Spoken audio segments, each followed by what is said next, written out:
Hola gente, ¿cómo están? Espero que estén bien. Vamos, al punto. Que si estás aquí es porque te interesa saber una cosa, y eso es, ¿qué interpretación geométrica tiene la integral definida de una función? Primero, esto es una integral definida a toda la vida. La integral del seno de x es de menos 2pi hasta 2pi. Y aunque realizar este cálculo es una tarea trivial gracias a las antiderivadas y al teorema fundamental del cálculo, lo que nos interesa es saber cómo se visualiza este proceso.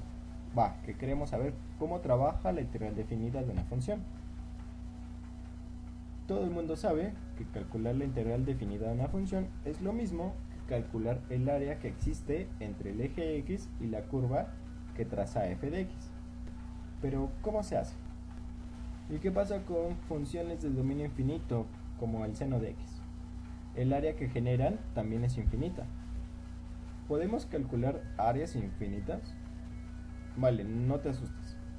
Lo que necesito es que visualices que este tipo de preguntas son las que nos llevan a esta definición de la integral definida.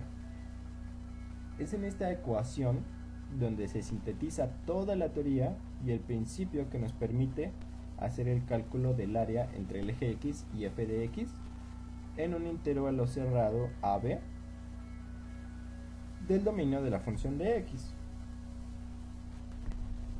¿Y cuál es este principio? Pues calcular una aproximación del área real entre el eje x y f de x. ¿Cómo? Pues muy fácil. Vamos a sumar el área de rectángulos que hipotéticamente existen entre el eje x y f de x. ¿Por qué rectángulos? Porque calcular el área de un rectángulo es muy fácil. Base por altura. Y todo el mundo sabe sumar. Aquí lo curioso es cómo definimos el valor de cada factor. Para definir la longitud de la base, primero considere que el intervalo de integración AB se parte o se divide en n subintervalos. Aquí, n es el número de rectángulos que nos convenga para nuestra aproximación. Que si son muchos, pues mejor.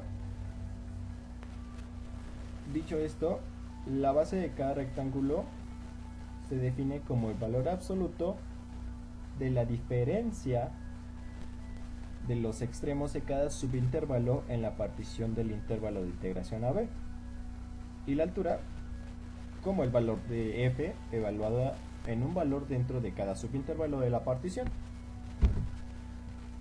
Sé que es un poquito complicado de entender, pero repito, lo que queremos es visualizar cómo se ve esto.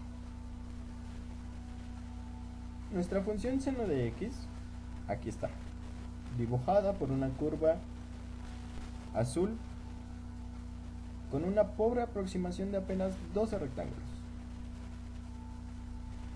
Y ahora, si son observadores, podrán notar que tanto la altura del rectángulo como su base coinciden con lo que ya se explicó. Que hasta el momento 12 rectángulos no parece una buena aproximación. Pero ¿qué tal con un poquito más? La cosa no parece cambiar. ¿Qué tal si aumentamos la cantidad de rectángulos? Un poco más, un poco más, un poco más. Hasta que tengamos tantos rectángulos, tantos, que parece que estamos sumando el área ya no de rectángulos, sino de líneas. Parece sencillo, pero ¿cómo aumentamos la cantidad de rectángulos? Con este límite de aquí. Eso se hace con este límite de aquí. El límite de la suma de Riemann cuando la norma de la partición tiende a 0. Esto de la norma de la partición en un libro estándar de cálculo se define como el máximo de las distancias de cada subintervalo en la partición de AB. Es decir, que estamos haciendo que las bases de cada rectángulo sean muy pequeñas, casi 0, generando así una aproximación cada vez más exacta conforme haya más rectángulos.